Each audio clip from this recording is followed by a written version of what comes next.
अस्सलाम वालेकुम जी, मेरा नाम साद नफ़ीस है और मेरा ताल्लुक़ प्रॉपर्टी 5 मार्केटिंग से है।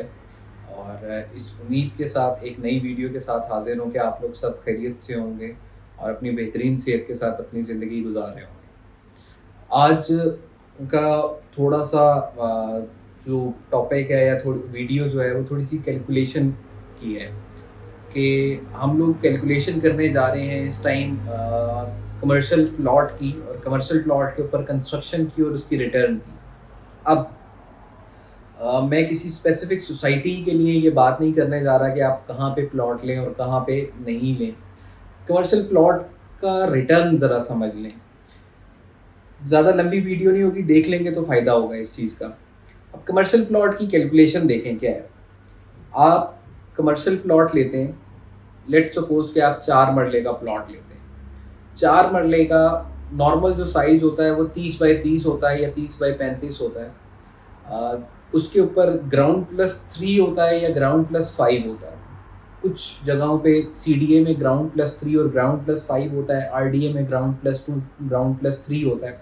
इसी तरह लाहौर में डिफरेंट है, कराची में डिफरेंट है, हर जगह के अपने बाय लॉज होते हैं। जब आप कमर्शियल बनाते हैं, कमर्शियल का प्लॉट है 30 बाई 30 का, एक एवरेज प्राइस आप ले लें एक अच्छी जगह पे 2 करोड़, सवा 2 करोड़ 4 मरले की, ठीक है। मैं 4 मरला इसलिए कह रहा हूँ कि 4 मरले की कटिंग काफ़ी जगहों पे ज़्यादा होती है, बाकी फिर इससे बड़े प्लॉट्स में जाते हैं। ये कैलकुलेशन को आप जब समझेंगे तो आपको बाकी भी आइडिया हो जाएगा कि आप आगे मतलब किस तरह अर्न कर सकते हैं। अब 4 मरले का ग्राउंड प्लस 3 का आप लेट सपोज लेते हैं। ग्राउंड प्लस 3 30 बाई 30 में आप बेहतरीन अच्छी शोरूम शॉप्स जो हैं वो 2 बना सकते हैं। इवन आप पूरा एक फ्लोर भी बना सकते हैं या पूरा एक सिंगल आउटलेट बना सकते हैं। फिर उसके बाद 3 स्टोरीज आप बना सकते हैं। नॉर्मली ये होता है कि लोग फर्स्ट फ्लोर के ऊपर ऑफिसेज दे देते हैं और ऊपर 2 स्टोरीज के ऊपर जो है वो अपार्टमेंट्स बना देते हैं, 1 बेडरूम 2 बेडरूम, या फिर तीनों स्टोरीज के ऊपर जो है अपार्टमेंट्स बना देते हैं। या फिर अगर ग्राउंड प्लस 5 है तो उसमें बेसमेंट और फर्स्ट फ्लोर जो है वो कमर्शियल यूज हो जाता है, बाकी आगे 4 फ्लोर जो है वो अपार्टमेंट के यूज हो जाते हैं। अब एक नॉर्मल शॉप का, मैं नॉर्मल की तरफ जा रहा हूँ, टॉप नॉच की तरफ इंशाल्लाह कमिंग वीडियोस में जाऊंगा। एक नॉर्मल शॉप का रेंट आपका 25,000 रुपये कमर्शियल का। आप किसी भी एक छोटी जगह पे चले गए ना, वहाँ पे कम से कम 25,000 रुपये एक दुकान का किराया चल रहा होगा, ठीक है। आपकी ग्राउंड फ्लोर के ऊपर हो गई 2 शॉप्स, मतलब 25,000 जमा 25,000, टोटल 50,000 रुपये ग्राउंड फ्लोर आप कंसिडर कर लें। फर्स्ट फ्लोर पे आप ऑफिस बना दें। ऑफिस के लिए आपका नॉर्मल किराया 20,000 रख लें आप। 20,000 जमा 20,000 आपका हो जाता है 40,000। 50,000 आपका जो है वो ग्राउंड फ्लोर से आया और फर्स्ट फ्लोर से आपका किराया आया 40,000। अब उसके बाद आप चले जाएं ऊपर अपार्टमेंट्स में, आप बेयर मिनिमम पे जाएं। मिनिमम पे जब जाएंगे तो आपके अगर टोटल 3 स्टोरीज हैं तो उसमें अगर आप अपार्टमेंट बनाते हैं तो उसमें लेट सपोज कि 3 स्टोरीज में आपने 2-2 अपार्टमेंट बना दिए, 6 अपार्टमेंट्स टोटल बन जाते हैं। 6 अपार्टमेंट में अगर आप जाते हैं 15,000 रुपये किराए के ऊपर, ठीक है, तो 90,000 रुपये ये किराया हुआ। अब आप इसको टोटल करें, 50,000 जमा 40,000 जमा 90,000 आपके 3 फ्लोर रुपये अपार्टमेंट्स का, ये टोटल कितना बनता है? ये आपका टोटल जो है वो बनता है तकरीबन 2 लाख के करीब, ठीक है। अब समझने वाली क्या बात है, आपके प्लॉट की वैल्यू थी 2 करोड़ रुपया, एवरेज बता रहा हूँ। उसके बाद आपने उसके ऊपर कंस्ट्रक्शन की, नॉर्मली अब कंस्ट्रक्शन कॉस्ट 3,3500 पे चली गई है। आपको तकरीबन ये कंस्ट्रक्शन कॉस्ट पड़ जाती है 3 करोड़, सवा 3 करोड़ रुपए का आपका टोटल बनता है। 1-1.5 करोड़ रुपए का आपका तैयार हो जाता है, मतलब ग्राउंड प्लस 3 का। जब आप ज़्यादा जाएंगे तो ऑब्वियसली मतलब आपको ज़्यादा कंस्ट्रक्शन कॉस्ट पे करनी पड़ेगी। इसमें जब आप ये देखते हैं कि आपके एक वो चीज़ जिसकी कोई वैल्यू, एक चीज़ बनी हुई है लेकिन उसका रेंटल नहीं आ रहा हो तो उसकी वैल्यू इंक्रीज नहीं कर रही होती। जब आपका रेंटल आना शुरू हो जाता है तो उसकी वैल्यू इंक्रीज होना शुरू हो जाती है। हम बेयर मिनिमम पे गए कि अब आपका 2 करोड़ का प्लॉट था, 1 करोड़ 30-40 लाख रुपए आपका कंस्ट्रक्शन पे लग गया, तो आपको उसका तकरीबन 2 लाख रुपए स्टार्ट से किराया आना शुरू हो गया, ठीक है। अब जब आपका किराया आना शुरू हुआ तो जाहिर सी बात है कि आपका एसेट जो है वो उसका रेवेन्यू प्रोड्यूस करना शुरू हो गया।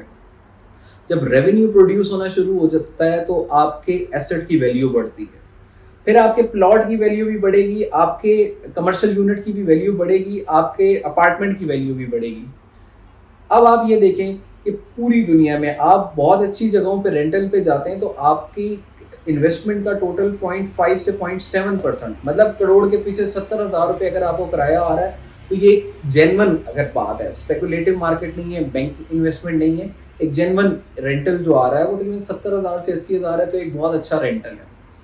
अब आप ये देखें कि आपने जहाँ पे 3.5 करोड़ या 3.25 करोड़ रुपए लगाए और उसका 2 लाख रुपए किराया आ रहा है, तो ये तकरीबन आपका 70% बनता है, 60% बनता है। मेरा नहीं ख्याल कि इतना अच्छा रेंटल आपको कहीं पे मिल सकता है कमर्शियल में। और हमारे यहाँ पे छोटा कमर्शियल कामयाब क्यों है? हमारे यहाँ पे छोटे छोटे बिजनेसेस हैं।